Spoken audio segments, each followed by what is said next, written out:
Batata na bamama dibundi Yesu Kristo beto zola kubanda culte ya beto ya dimanche ya bubu yai culte ya nkangulu ya retraite ya beto ya Pâques na nkumbu ya tata ya mwana na ya mpeve ya longo.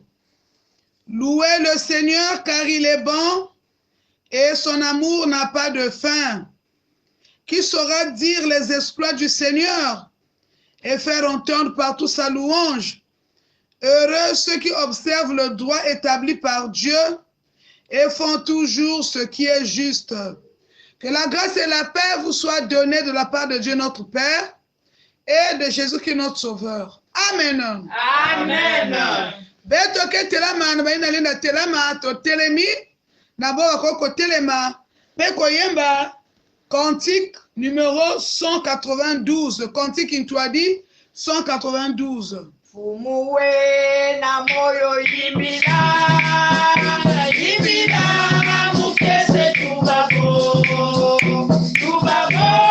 tulela kunuswa Yesu Kristo tumubiri ingawe na moyo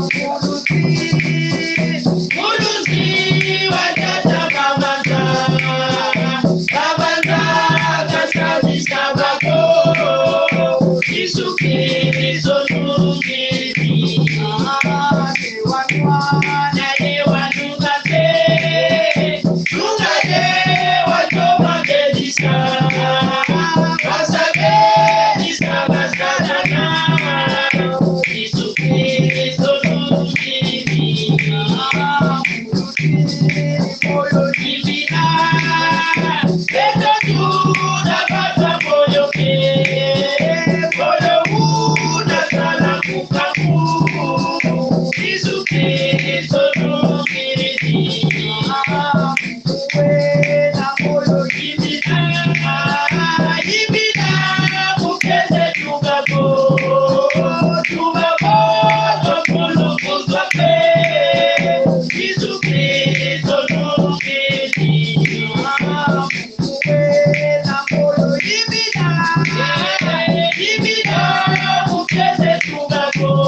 Matondo bikabeno fanda na beto ke kusambila nzambe tata na biso nkolo na nguya tolingi ko jonkisa yo matonzi ebele nzambe na biso na lolengo bateli biso banda mikolo eleki kino mokolo ya lelo tika ete kombo na yo ekumisama nzambe ndene yango totalisi yo liyangani oyo yaka kokamba yango na nguya na yo mokolo ya nkembo mokolo ya esengo mokolo ya lisekwa ya nkolo na biso Yesu Masiya kilumbi ya kiese na inze ya muvimba sabu na betu banku wa Kristo Yesu mekufuluka kiapila kiese kwiza tuwa salu kutukunia inge mosi yala beto nyonso tata nzambi bika nge tambula dibundi yange meku yonza mana tadisi yange na kilumbu ya lumingu kembo na masika bika yafutukana nge ndekuna peto liko senga bolimu sepai na yo nzambe tozali bato oyebi mabe na biso oyebi bipengo li na biso nkolo metikete makila na Yesu Masiya ebulisa moko na biso lemvokela beto vindikisa bantu lumuni ya beto nyonso na lulendo ya menga Yesu Kristo ngebieka beto longo na nkumbi Yesu Kristo. Amen. Amen.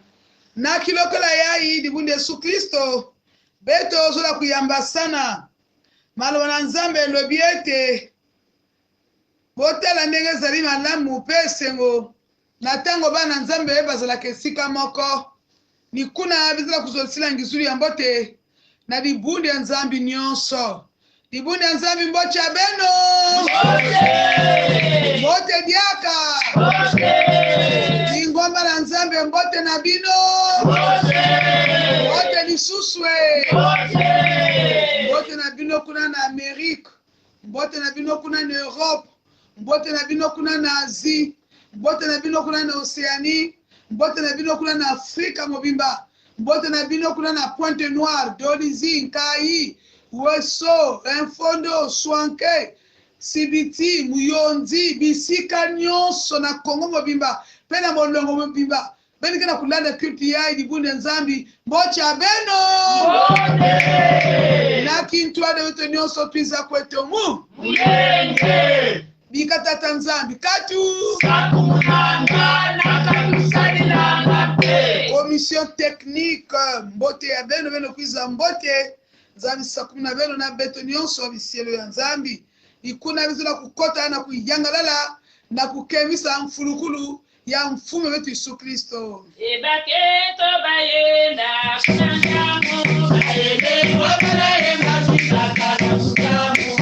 Ebaketo bayenda kunangamu bayende wabalaye mazizaka na kujamu. Nizukulukiche eyaya wena moyo numbana kungalile. Nizukulukiche eyaya wena moyo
kufinama na kudima ndingi ya mfumu tosengi na papa ya va bondela Kedika nzambi ya lulendo Yesu Kristo inamefuluka na nzile ya bafua nzambi ya zola beto mekwiza na ndadisi nange beto mefinama Yesu Kristo na kuwa inakele luzolo nange tibika beto na tata nzambi gediata tulendo nyoso inalenda kwiza tula beto nzambi na katina Yesu Kristo samuti beto dimba pe inakele ndinga nange zambi bieka mambu yange Yesu bieka tata nzambi kisielo nange inange mekubika na kusasumuna na kudikila nzambi libundu nange bieka yandi longo Yesu kuvoya ndi vimba inake basika nzambi nange ya banda ya longo samuti nkumbu yange eluta kembo sange zimbi ya beto na nkumbu nange mfumu inakele mvulusi ya makanda nyonso amen Yimbila 123 Dimbanga ndinga Yesu Mana kamili Dimbanga ndinga Yesu Mana kamili Dimbanga ndinga Yesu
Na iswe Nzambe tata na biso tolingi na tango yo koyoka maloba na yo Nzambe yaka moko koloba kati na mitema na biso na kombo na Yesu Masiya tobondeli bongo amen. Amen. Mama ya likambo elienga na biso oyo ya Pâques ezali nde oyo de l'agonie à la résurrection de Jésus-Christ. Banda na bapasi kino lisekwa na Yesu Masiya. Banda na ntangu ya mpasi na te ya mfulukulu ya Yesu Kristo. Maloba na Nzambe tokotanga ekomami na mokanda ya Matthieu chapitre 28 les versets 1 à 8. Mambo ya Nzambi na mokanda ya Matthieu 28 1 à 8. Lisons au nom de notre Seigneur Jésus-Christ. Après le sabbat, dimanche au lever du jour, Marie de Magdala et l'autre Marie vinrent voir le tombeau. Soudain, il y eut un fort tremblement de terre. Un ange du Seigneur descendit du ciel, vint rouler la grosse pierre et s'assit dessus. Il avait l'aspect d'un éclair et ses vêtements étaient blancs comme la neige. Les gardes en eurent une telle peur qu'ils se mirent à trembler et devinrent comme morts. L'ange prit la parole et dit aux femmes, « N'ayez pas peur, je sais que vous cherchez Jésus, celui qu'on a cloué sur la croix. Il n'est pas ici. Il est revenu de la mort à la vie, comme il avait dit. Venez, voyez l'endroit où il était couché. Allez vite dire à ses disciples, il est revenu d'entre les morts, et il va maintenant vous attendre en Galilée. C'est là que vous le verrez. Voilà ce que j'avais à vous dire. » Elles quittèrent rapidement le tombeau, remplies tout à la fois de crainte et d'une grande joie, et coururent porter la nouvelle aux disciples de Jésus. Amen. Amen. Bibundi tata Nzambi mambo yetu nokutanga betu pesa ya sous-thème la résurrection de Jésus fulukulu ya Yesu Kristo. Obankuni na Kristo likambo ya liboso nde oyo esengemili na yo na koyeba ete Yesu babaka kiene kulusu akufaki me kasi na mokolo ya misato asekwaki. Yesu fuaka bazika yandi me Yesu fulukaka ekilumbi ya bubu yai etina kukembila ni mfulukulu ya Yesu Kristo. Toto lemanaka na kubumba Yesu kisielo ya longo mabele ko kakite na ko contenir mwana na Nzambe mabele zelaki oblige ero sanza ebimisa mokonzi na bakonzi. Yesu kele mfumi ya lulendo, Yesu kele Nzambe banzambi toto melenda yandi ve toto me resiste ve na kubumba yandi o bankoni na Kristo. Betikete la tina mabi yetu kutanga na manima ya kukoma Yesu Kristo yina yanime kufua babe baka mstuwe kwenda zika o kilumbi ya tete kilumbi ya zole na ntangu na baka na kuzika yandi le premier jour. Alors babantu yina komaka yanime zonda si non beno fona kupesa wetu ba garde samuna ti babantu ya ivani zonda ti fumi abake fwa meke fuluka kilumbi ya tatu yani mospe vani tu batisimu kufwa kilumbi ya tatu meke fuluka donc de tout la garde na tombo ya yandi pour que ba discipline ko na laba yandi ve alors surtout bika ba garde kuna ve ba milongo ke ko na laba yandi babaka zonda tiame fuluka eke vanda dega uina mayindi yo babantu na kusuka kubloke luzole ya tata Nzambi.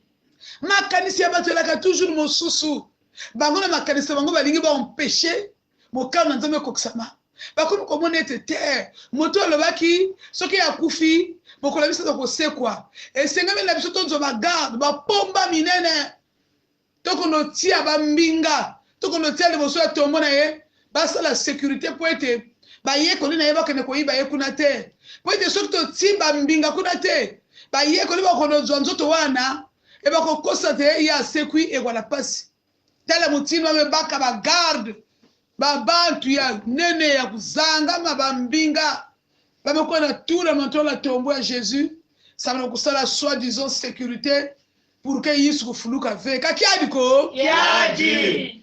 babantu ya kaka me Nzambi Ya kaka. personne ne peut contrecarrer la volonté de Dieu. Si Nzambi zola yidika diambo yake na muntu na kompeshe luzola Nzambi na kuyelama na kuzingi ya muntu ezali na moto te ko kompeshe te mokalo na tata Nzambe ekokisama kati na bomo na moto même si babantu na tula bas obstacle mais luzola Nzambi ke ilamaka kaka bango bati bambinga liboso atombo ya Jésus ça mna fuluka ve me banko na Kristo ba muscle ba ko na maza gabaria ba fwa soni samana ti munju na karibu muna gabaria zali bomele tata Nzambe. mo konzela ba konzela me lutila gabaria me lutila nyonso ni Yesu ni tata Nzambe ni Yesu Kristo habit ketela ti banko na Kristo malgré na bavona la sécurité oh bakento na manime ya lumingu na saba kilumbi ya lumingu na suke Marie de Magdalena Maria kaka bame kuenda tala ndiamu ya Yesu akubikaka babima sababu na kwenda kutula na nzutu ya mfumu ya bao bakento kana bitu tala mazono samirizi kuwati ina baba ni kwenda koma Yesu bakento ndilanda bakento bandaka mbangi tu kama kana kwenda nata Yesu côté tina crucifixion elles étaient là bien-aimés. Quel courage. Alors on m'a assisté na nziku na lufu ayani ba metela pe côté ba muzika yani ba mekubika babima ti biso na bino lobi na tongo to kene ko mona nzoto ya kola biso to tia ngoma mafuta ya solo to bongisa yango tala ndenge bango balamuki tongo bakenoki noki na tombo ya nkolo na bango pote bako kotia mananasi ya solo lingomba sikama Siama tata mananunga. na tango ya bango bakomikina na mbala moko tremblement de terre makasi salami mwanje na nkolo akiti awuti lola akiti ayikolongola libanga monene pote na ntango na bazika Yesu batulaka ditadi ya nene na mwelo ya tombo ya ndiamu alors mbazi ya nzambe kulumuka tremblement de terre salama mbazi mekuiza ningumuna ditadi ya katula ditadi ina katula ditadi bakenti mekuiza na kukonstater mfulukulu ya Yesu mais muzo la zone foso yayi mbazi ina katula ka ditadi pour que Yesu fuluka non. Jésus n'avait pas besoin d'aide pour ressusciter. Yani vala kama nansa tu aide bakuiza katula ya ditadi ve ditadi na mbazi katula ya pour que bakento constater que Jésus n'était plus dans le tombeau. C'était à cause de ça. Mais mbazi kuiza ka vena katula ditadi pour que Yesu basika non, yani kale nzambi, yani vala kana besoin d'aide ve. Mais c'était pour que babantu bakento bakula qui n'était plus dans le tombeau, yani fulukaka déjà. Nina kuzona kala ina tremblement de terre me salama ditati me katuka baba garde na banda kuna boma me kuzina ba kuna kutikita ba kumanete bond bancho kufwa ba ona kuzaba diaka mambo asiki Pia. ni kuna vitketa la katiba bancho ka campaign ina beto kelawa même ceux qui batia ki bato ba contrôler ki vina yo batia ki bambinga ba contrôler ki vina yo point vina yo e bongate. Baba tchekana de quoi témoin na sentir en deux présence baba de manime yan yan ka kuvana c'est comme ça me tout là ba garde ba radar baba te qu'on a contrôlé via yan pour que de bon avec là ce qui témoin na nzambe koki ina lule na nzambe ke kulumuka baba tu na kuzaba dia kama voici qui ba ke vandi noptiser qui zingwa ngeke kuluka au nom de Jésus. kana nzambe zola yidika lusola na kizingwa nge même si pas tout là kange ba bantu ko na surveiller kange ba bantu ke vandi noptiser let bantu kufwa na ntango na gloire ya nzambe ke bona kizingu yange e ba ke pamuka le ba ke fumuka na kutala trop tard ba bantu na kaka à la fin ba considérer que Yesu fulukaka ils étaient impuissants de faire quelque chose parce que na mutu na kontrikare le zona tata Nzambi. oh bana nzambe to mwana ete mwanze na nzambe alongoli libanga avandi likolona yango azalaki kongenga lokola éclair bilama na ye alaki pembe lokola neige bagarde wana baki na bomo bakomi kolenga mpe bakomi lokola bato bakufi. Alors moi je na nzambe ange ya nzambe ezo na bakento beno vwanda na boma ve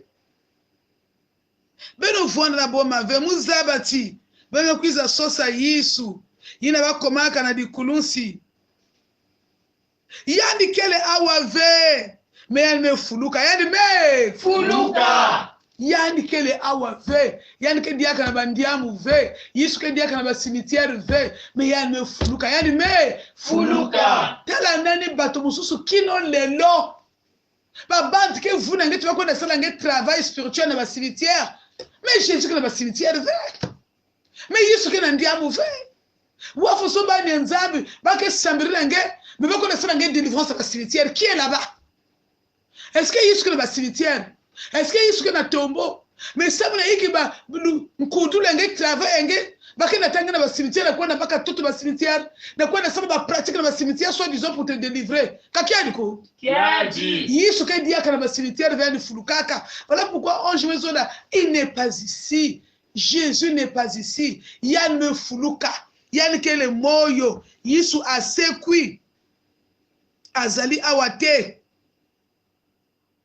Lolinga ya silaki kolaka yango ye moko boyaka nani kotala esika ya laki wa kotala bakentu mekota bametala Yesu vwandaka diaka kuna ve alobi na bango benu kwenda zonze na milongo ki ya yandi ti yani fuluka na bafwa yani ke kwenda bwaba na beno na Galile ni kuna benu ke kutala yandi voilà mambo ndio mvandaka na yao na kuzonza na beno. Alors bakentu mekwenda rapidement bame kwenda sadi kote ya kaka kiese kote ya kaka boma bame kima na kwenda samuna fulukulu ya Yesu na milongo ki ya Yesu Kristo banko na Kristo kala beto tala tete témoignage ba kento na kuzona ba kento ba missionnaire tete na kutala ba kento metambula mission ngitukulu ina ba kento metambula mission ko na zona milongo ki ba milongo ki pe kuza tala ba pe mekota na kati ya mission mais si ba kento tala ka boma. Mais si quelqu'un te connaît qu'avec la souka na quoi na mbome nzitu ya mfumu basi on a constaté résurrection vers mais ba kwenda parce que bana kana kibakala d'abord iki animé que ba kento na kwenda ni zole ki mama Zola ya kimama betela mwana ifuma kwenda ombome nzoto oh libuni Yesu Kristo babe kwenda na zola ya kimama na zola ya metri ya bao na zola ya mfumu ya bao babe kwenda ina mekwenda sala diambu ina nikola mekwenda bakola ti Yesu mefuluka bameneta nsangu na bampangi babakala ina vanda kupumbana na inzo babadikima ba juif na kuzoda titala sous-estimer que Kento veut. Ngemu sosi Kento, il ne faut pas te sous-estimer. Parce que Yesu, peut ça comme mission de Kento, allez-y dire aux disciples que Yesu me kufuluka. Mais nous connaissons zone, c'est déjà une mission confiée aux femmes bien-aimées. Et bah Kento peut kolama kave. Bah Kento peut kima bom avec. Mais bah Kento kuenda kumisa mission ina. Par rapport à kuzonze ya ba ni kuna mabakala mpemezo courage na kutatana na mission.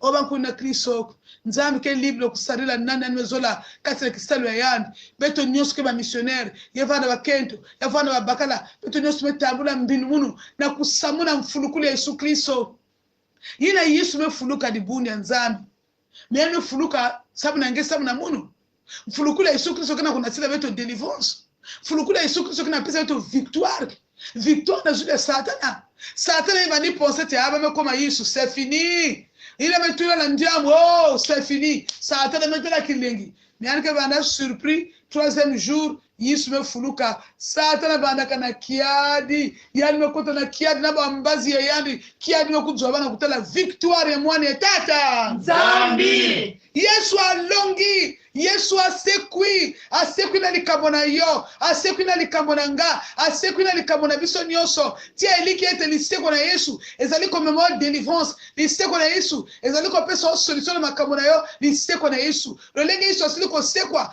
asekwi na likabona yo na komo na Yesu masia. Katuka na kasi ya boma. Katuka na kasi ya kiadi kolela lisuste mwana nzambe poete Yesu oya asekwi na likambo na yo alobiso nyonso to telema bana nzambe pona kosakola sango aliseko na nkolo Yesu masia na mokili batu bayebe ete Yesu fuaka miyandi fulukaka yalikena dikulusi ve yalikena ndiamu ve miyandi fulukaka na nzutu ya nkembo yani mefuluka na nzutu ya nkembo bametala yandi na tentangu ani kuenda kana dizulu kakiese ko Kiese. ni kuna bankundi na Kristo quel que soit diambu yange quel que soit pasi yange quel que soit situation yange bambuka moti Yesu ina kukiyekulaka mvimba sabu na beto yani mepesa nzutu yani bakwamusho bazoma bamekuna yanda mefuluka victoire na yake na katikati ya beto. Ce qui est en maison lati, Satan ne règne plus, la mort est puissante. Victoire à Jésus, parce qu'il a vaincu la mort. Il a vaincu la mort pour toi, il a vaincu la mort pour moi, il a vaincu la mort pour nous tous. Beto bakula yao, bikanzani sadisa beto, nani sakuna mambo ya yandi. Amen. Amen. Baketo mulu mingu bayena sala. Undamu makala kumuni tumakatu. Ukiende kasamuni na kulukulu baisu. Baba yalo kulukulu baisu. Yanini sobi simanya kabozoto. Ina kaba umozi badino. Ebulama mujana. Yalo kulukulu baisu. Yanini sobi simanya kabozoto. Ina kaba umozi badino. Ebulama mujana. Matthieu, Matthieu 4:4. Il est écrit, l'homme ne vivra pas de pain seulement, mais de toute parole qui sort de la bouche de Dieu. 2 Corinthiens 2:11. Afin de ne pas laisser à Satan l'avantage sur nous, car nous n'ignorons pas ses desseins. Beto bala banda. Habitute la maison, tout porte nos lois, tous les tout pris la maison, tout n'a pas la capite, la pungo, l'otazo, tout n'a pas dit ça, tout n'a pas, alléluia. Et moi, vous faites nos petits tout ça, et ça, tu es tout ça, tout n'a pas nos babos, tout n'a pas ta nabo, tout n'a pas dit ça, tout n'a pas, alléluia.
nakilokola ebe tozola kotela lusambulu wapi mambo na kwa misange likambo na ezali nini o tikete mwana nzambe o talisa likambo na nkolo oyo asili kosekwa na solution na yo na kasi manenga na biso ba 40 jours de jeûne et prière talisa likambo na epai na nkolo lisekwa na yo lisekwa na ye ememela yo solution to bondeli nzambi tacha betoke na mazulu tacha zola tacha nkenda tacha njitusu dibundi yangeke na kati ya kiese dibundi yangeke ya kuyangala na kubona mfulukulu ya mfu wetu Yesu Kristo inamefuluka na bizitu ya beto ndene yango na tango nkolo to niko talisa yo bampate na onyoso bakoti manenga oya 40 jours de jeûne et prière pona ko talisa yo mikumba na bango eza na bo bazana mikili ya poto ba Amerique Europe Asie Océanie l'Afrique mobimba eza na biso bato tozana na Congo muntu kana diamba kana kuyekula na nge muntu kana diamba kana kujila na nge ba kaka na mputu mikanda ikeleve ba kaka na mputu kana kusosa ba ani kujo mikanda nationalité ba kaka na ba inzo keleve kana kusosa inzo nzambe yo zali solution pesa ya na mwana azana kati na souci na likambo na ye au nom de Jésus. Même si que diambo bimbevu, même si que diambo kisalu, même si que diambo voyage, même si que diambo makwela, même si que mambo mimbutu, même si que diambo ni diambo fumu. Pesa mutu mfutu na diambo yani. Pesa moko na moko eyano. Lolenge zali masengi na ye au nom de Jésus. Yoke la bana na yo mawa. Tolingete ba beli ba bika. Boba zala ko kangama, ba kangwa ma Seigneur. Talisa biso nguya na yo poteli nzambe na nguya. Yomo to siliko longa satana na ekulusu. Yomo to siliko dwa victoire kati lise kwa na yo. Lise kwa na yo ezali kopesa victoire na bana tata nzambe na ba chrétien nyonso. Victoire ne monana. Na sima manenga na biso moko na moko atatele longa na yo nzambe. Na sima ba 40 jours de jeûne et prière. Moko na moko témoigner bonene na nzambe. O kumisa masanjolama. Kanisa la pe Ukraine kula na Russie. Tozali ko belela mboka na mboka wana. Tata nzambe yo tia kimia na Ukraine. Kutana bakambi ya Russie, kutana tata nzambe bakambi nyonso, bo batimi tumu na bango na kati ya guerre wana, balongola nzambe po ete kimia kota na mboka wana. Sadisa tata nzambe bwale beto Congo, sadisa ni bunda nsonga mbote na Congo, conseil synodal yawe na kena kukwiza, conseil synodal yawe na kena kufinama, tata nzambe tuwadisa bayange, tata nzambe yala bayange, tata nzambe humina bayange, na ba décision nyonso na ntili mpeve yange ki muntu ve mpeve longo kusali la ba mbatukuna nsukuna basinzi ina ba délégué ki katuka parti parler na Congo na bakwa na ba recoin ba ke kuizuli ya ba na mvutukula bana maboko yange sadi sampe paroisse ya beto ya mayangi sadi sampe consoire ya beto ke mona masika bika futuka nange na nkumbi Yesu Kristo fumu ni vulusi ya beto amen Amen. beto mafutula matondo na beno nyonso amelanda lukutukuni yai nzambi sakuna beno ndene yango tolingi kokanga retraite na biso ya park na kombo ya tata ya mwana ya molimo mosantu Utondele Kwa mfulusi waiza kutukwila wako mapana fulusi mukula peto peto uko peto kanyamuna alu peto kanyamuna misiwa peto kanyamuna oisu mongo peto uko peto kanyamuna alu peto kanyamuna misiwa peto kanyamuna oisu mongo peto asia kala tukolo momola kongo Yesu waenda kwalo kunjamu momola kongo Yesu ukakala kunjamu kama ni kongo Yesu Maria quindi modina ogni sopporto vedo la contago la di fumo di sopra Maria quindi modina ogni sopporto vedo devo da cama mino ma la cuna la di ogni sopporto quindi ogni sopporto quindi la contago la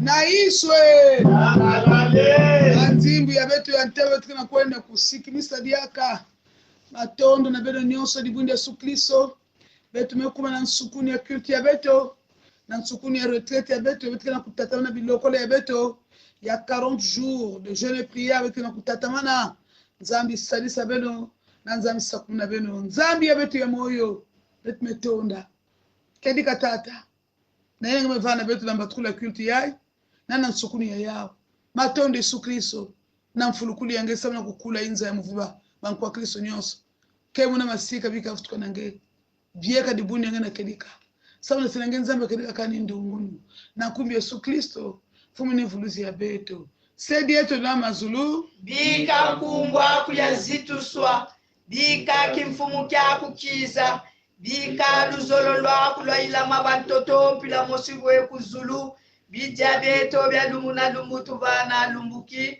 utu yambulila kanumieto pila mosi utu yambuli batusafudi ukotsani munti suluko ka ututani na munkwayambi ya titi mfumuni tiaku na lulendo na nkembo mumvu yamvu amen amen bika bene yamba usakuni ya mfumo bika lenvo ya mfumo wetu Yesu Kristo zola ya nzambi ni tachi ya beto na kintwadi mpevi ya longo kufuana na beno nyonso na nkumbi Yesu Kristo amen amen matondo mingi kilumbi ya mbote bonne fête ya mfulukuli ya Yesu Kristo matondo